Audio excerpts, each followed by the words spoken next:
Officials at South Carolina's Emergency Management Center say damage assessments will begin tomorrow morning.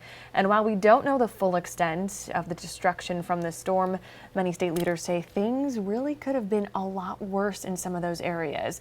But again, officials also say it doesn't mean conditions in South Carolina still aren't dangerous tonight. Yeah, that's right. We could be learning a lot more. Fox Carolina's Matt Kaufax joins us live from the EOC at the state capitol with the very latest update. Matt?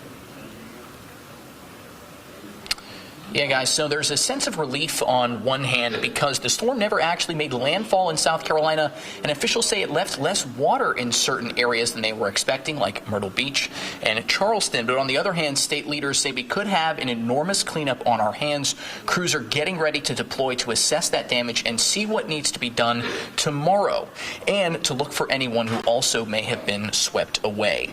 Now, the biggest concern is still, as you mentioned, those high waters, washout areas, and flooding.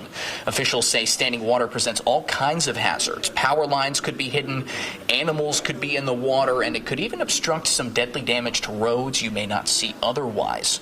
Right now, officials say cleanup teams are getting ready to deploy as soon as areas are deemed, quote, safe. Some teams, such as National Guard soldiers, are being held back in shelters for the moment, but they say an even bigger concern is people trying to jump the gun and get home too early, even before some of those cleanup teams are able to do their jobs. If your county has not had its evacuation order rescinded, officials say do not drive back in until told otherwise. They also say even if you think it might be safe, or even if in 3 of those 8 coastal counties the evacuation order has been lifted, they say you need to contact your local authorities because they will have the best idea of what's going on the ground.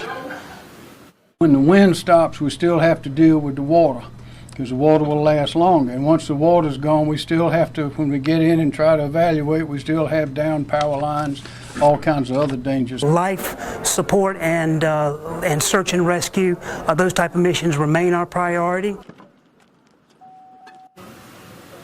And remember, the governor has only rescinded evacuation orders for Jasper, Colleton, and Beaufort counties. And we are expecting an announcement about further evacuation orders tomorrow on the earlier side. We will be following that online and on the air for you when it happens. For now, in West Columbia at the Emergency Operations Center tonight, Matt Kaufax, Fox Carolina News Tonight.